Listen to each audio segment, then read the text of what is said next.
بسم اللہ الرحمن الرحیم۔ السلام علیکم ناظرین، آج ہم بات کریں گے گارڈین شپ سرٹیفکیٹ کے حصول کے بارے میں۔ یہ کیوں حاصل کیا جاتا ہے، کون حاصل کرتا ہے، کون سی کورٹ ایشو کرتی ہے، اور اس کے لیے جو اپلیکیشن فائل کی جاتی ہے اس کے کیا کنٹینٹس ہوتے ہیں۔ کوئی بچہ، اس کے والد وفات پا جاتے ہیں تو اس کی والدہ کو اختیار ہوگا کہ وہ گارڈین شپ کے لیے اپلائی کرے، اور چونکہ یہ ضرورت بھی ہوتی ہے، کچھ کام جو ہیں وہ اس کے بغیر سر انجام نہیں دیے جا سکتے۔ مثال کے طور پر اب بچے کی تو والد کی تو وفات ہوگی، اب بچے کو فارن کنٹری میں لے کے جانا ہے اس کی والدہ نے، تو اس کے پاس گارڈین شپ سرٹیفکیٹ ہونا ضروری ہے، اس کے بغیر ٹریول کرنا مشکل ہے۔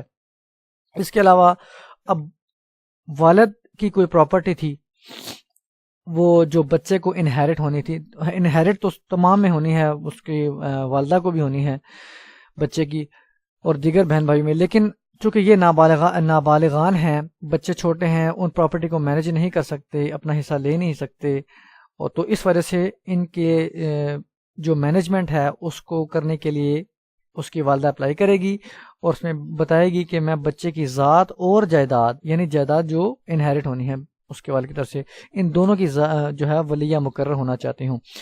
تو اس کے بعد جو ہے وہ اس بیس پہ اپلیکیشن، اگر یہ گارڈین اپوائنٹ ہو جاتی ہے کورٹ کی جانب سے، کورٹ دیکھے گی کہ واقعی یہ ایلیجیبل ہے، بچے کی فلاح و بہبود بھی ہے اس میں کہ نہیں، تو پھر وہ اپوائنٹ کر سکتی ہے، گارڈین شپ سرٹیفکیٹ جاری کر سکتی ہے۔ اور اسی گارڈین شپ سرٹیفکیٹ، اب یہ ہے کہ بچے کی اگر پراپرٹی سیل آؤٹ کرنی ہے تو اس گارڈین شپ سرٹیفکیٹ کی صرف بیس پر نہیں کی جائے گی، بلکہ گارڈین شپ سرٹیفکیٹ حاصل کرنے کے بعد ایک الگ سے سیپریٹ درخواست دائر کی جائے گی۔ اگر وہ درخواست ایکسیپٹ ہو جاتی ہے اور کورٹ الاؤ کر دیتی ہے پرمیشن کہ ٹھیک ہے جی، آپ بچے کی جو پراپرٹی ہے اس کو سیل آؤٹ کر سکتے ہیں، بچے کی فلاح و بہبود اسی میں ہے، تو اس کے بعد آپ سیل آؤٹ کر سکتے ہیں جو بھی اپلیکیشن فائل کر رہا ہے، جو بھی گارڈین مقرر ہوا ہے۔ تو اب یہ کون سے کورٹ میں دائر کی جائے گی یہ دیکھ لیتے ہیں۔ سیکشن 9 ہمیں بتاتی ہے دی گارڈین اینڈ وارڈز ایکٹ 1890 کی، یہ دیکھ سکتے ہیں۔ اس کی سیکشن 9 ہے کہ کون سی کورٹ میں دائر کی جائے گی، تو کورٹ ہے جی جہاں پہ بچہ آرڈینریلی ریزائڈز کرتا ہو، بچہ عام طور پہ رہ رہا ہو جہاں پہ، یا پھر، لیکن یہ اس صورت میں ہے کہ جب اپلیکیشن جو فائل کی جائے گی یہ بچے کی صرف ذات کی حد تک ہے، اس کی پراپرٹی کی حد تک نہیں۔ اب اگر تو پراپرٹی کی حد تک ہے، سب سیکشن 2 ہے اسی 9 سیکشن کی، اگر بچے کی پراپرٹی کی حد تک بھی ہے تو پھر دونوں چیزیں دیکھی جائیں گی۔ بچے کی کوئی ایک بھی اگر کرائٹیریا میٹ کرتا ہے تو تب بھی وہ اس وہاں پہ فائل کی جا سکے گی اس کورٹ میں۔ اب بچہ اگر رہ رہا ہے راولپنڈی میں، یہ سب سیکشن 1 کے بتا رہا ہوں، تو راولپنڈی کی سینئر سول جج صاحب کی کورٹ میں فائل کیا جائے گا، اور اگر بچہ رہ رہا ہے فیصل آباد میں تو وہاں کی کورٹ میں فائل کیا جائے گا۔ اگر بچے کی پراپرٹی کی حد تک جو ہے کیس فائل کیا جا رہا ہے، پراپرٹی کی حد تک بھی، تو پھر بچے کی پراپرٹی بھی دیکھی جائے گی، پراپرٹی کہاں واقع ہے۔ اگر پراپرٹی فیصل آباد میں تو فیصل آباد میں، راولپنڈی تو راولپنڈی میں۔ لیکن اس صورت میں اس کی رہائش بھی دیکھی جا سکتی ہے، کیونکہ یہاں پہ اور لکھا ہوا ہے لفظ، اور آرڈینریلی ریزائڈز، یا رہ رہا ہے جہاں پہ، اور یا پھر اس کورٹ میں فائل کی جائے گی جورسڈکشن میں جہاں پہ بچے کی پراپرٹی ہے، جہاں پہ رہائش پذیر ہے آرڈینریلی، اور یا جہاں پہ پراپرٹی واقع ہے۔ تو یہ چیزیں دیکھنے کے بعد اس کورٹ میں فائل کی جائے گی۔ سب سیکشن 10 ہے جس میں بتایا گیا ہے کہ اپلیکیشن کا فارمیٹ کس طرح ہونا چاہیے، اس میں کیا لکھا جانا چاہیے۔ یہ تو لا بتا رہا ہے کہ اس کا نام، بلدیت، ریلیجن، ڈیٹ آف برتھ، اس کی ریزیڈنس، اس پراپرٹی کی ڈیٹیل بتانی ہے۔ اب چلتے ہیں جو ہمارا جو پروسیجر جو پریکٹیکل چل رہا ہے، یہ ایک پروفارما سا بنا ہوا ہے جو عدالتوں میں فائل کیا جاتا ہے، اور اسی بیس پر گارڈین شپ سرٹیفکیٹ جاری کیا جاتا ہے۔ سب سے اوپر نام آ جائے گا اس کورٹ کا، اس ضلع کی کورٹ جو سینئر سول جج / گارڈین، ان کے پاس اختیارات ہوتے ہیں گارڈین جج کے۔ راولپنڈی جو بھی آپ کا ضلع ہے وہاں پہ لکھا، اس کے بعد کیس کا ٹائٹل، یعنی جو اپلیکیشن فائل کر رہا ہے یا کر رہی ہے اس کا نام، اور بنام عوام الناس، پبلک ایٹ لارج۔ اب پبلک ایٹ لارج اس لیے بناتے ہیں کہ کیونکہ یہ اخبار اشتہار بھی ہوتا ہے، اور اخبار اشتہار میں کسی بھی پبلک میں سے کسی کو کوئی اعتراض ہے تو وہ اس کورٹ میں آ کے اعتراض داخل کرے اور کلیم بتائے کہ یہ جو ہے یہ اپلیکیشن ایکسیپٹ نہیں ہونا چاہیے، گارڈین شپ سرٹیفکیٹ ایشو نہیں ہونا چاہیے، بلکہ مجھے ہونا چاہیے، کسی کو بھی ہونا چاہیے۔ تو یہاں پہ نمبر فرسٹ پہ کہ سائلہ ان بچوں کی ذات اور جائیداد کی ولیہ مقرر ہونا چاہتی ہے. نمبر فرسٹ پہ یہ لکھا اور تفصیل نیچے اینڈ پہ یہاں پہ جو سیکنڈ پیرا ہے اس کے نیچے تفصیل لکھی, نام, جنس, مذہب, تاریخ پیدائش اور ایڈریس. یہ تمام چیزیں لکھنے کے بعد بچوں کی ڈیٹ آف برتھ بھی لکھی. اس کے بعد سیکنڈ پہ ہے کہ اگر بچے شادی شدہ ہیں تو ان کے بچیاں اگر نابالغان شادی شدہ عورت ہیں, اگر عورت ہے تو ان کے خاوند کے نام اور عمر, نہیں ہے تو نہیں لکھیں. اب یہاں پہ قیمت جائیداد نابالغان کی, اب کوئی جو پراپرٹی انہیرٹ ہونی ہے بچوں کو, ان کا جو اپنا شیئر ہے اس کی جو قیمت بنتی ہے وہ یہاں پہ آپ لکھ سکتے ہیں رفلی سی, جو بھی اندازن ہے. اب جس کی کسٹڈی میں اس ٹائم بچے ہیں ان کا آ جائے گا والدہ کی, چونکہ کسٹڈی میں تو یہاں پہ والدہ آ جائے گا. قریبی رشتہ داروں میں اگر کوئی بھی نہیں ہے, صرف والدہ ہی ہیں تو صرف والدہ لکھیں. اگر بچے کے بھائی بہن ہیں تو ان کا بھی یہاں پہ ڈیٹیل لکھیں.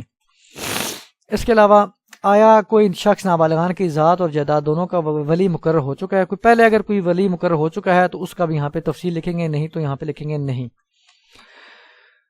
آیا درخواست تقرر ولی عدالت کو پہلے دی جا چکی ہے, کوئی درخواست بھی فائل کی گئی ہے پہلے یا نہیں, اور کیا اس کا نتیجہ ہوا, اس کی ڈیٹیل لکھیں گے, نہیں تو یہاں پہ لکھیں گے نہیں. اب یہ جو پریزنٹ اپلیکیشن فائل کی جا رہی ہے یہ کیا بچوں کی نابالغان کی ذات اور جائیداد دونوں کے لیے ہے, تو یہاں پہ لکھیں دونوں کے لیے. اگر دونوں کے لیے تو لیاقت کیا ہے, جو اپلیکیشن فائل کر رہا ہے تو وہ بچوں کی والدہ ہے. کس حق کی بنا پر وہ دعویٰ کر رہی ہے کہ مجھے اپوائنٹ کیا جانا ضروری ہے, میں کلیم کرتی ہوں, تو وہ حقیقت والدہ ہونے کی حیثیت سے. اگر والدہ ہے تو والدہ, یہاں پہ دادا دادی جو بھی ہے اس کے حساب سے یہاں پہ لکھ سکتے ہیں, چینج کر سکتے ہیں. کس وجہ سے درخواست دی جا رہی ہے, تو یہ بچوں کی فلاح و بہبود ہے, تعلیم و تربیت ہے اور دیگر معاملات کی وجہ سے. یہاں پہ سیکنڈ لاسٹ پہ آپ نے لکھنا ہے جو بھی اپنے ریلیونٹ ڈیٹیل ہے تھوڑی سی. اگر والد وفات پا چکے ہیں تو وفات کا لکھنا ہے, کس تاریخ کو وفات ہوئی ان کی, وہ لکھنے کے بعد متوفی کی وفات کے بعد سائلہ کو نابالغان کی ولی یا مقرر ہونے کی ضرورت پیش ہے.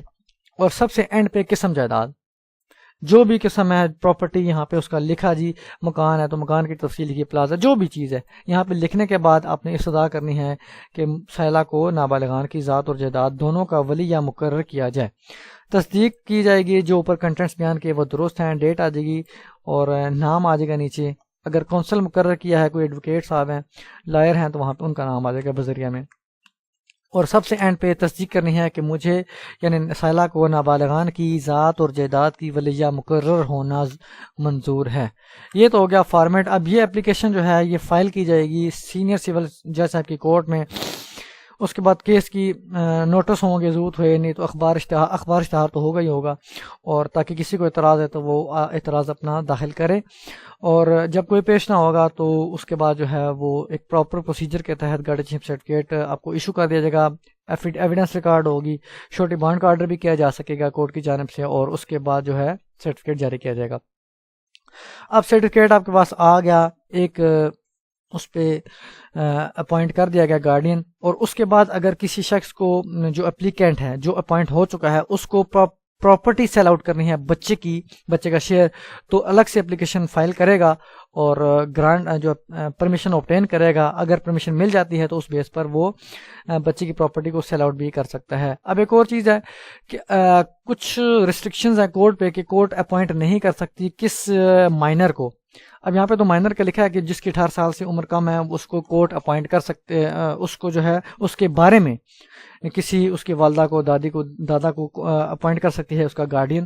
لیکن اگر بچی ہے اور 18 سال سے کم عمر ہے اس کی, لیکن وہ شادی شدہ ہے, اور اب کورٹ دیکھتی ہے کہ شادی شدہ ہے, تو اب کورٹ یہ دیکھے گی کہ اگر تو اس کا جو ہسبینڈ ہے وہ انفٹ نہیں ہے کہ اس کو بھی گارڈین مقرر کیا جائے, تو کسی اور شخص کو گارڈین وہ مقرر نہیں کر سکتی کورٹ, اس پہ یہ بار ہے.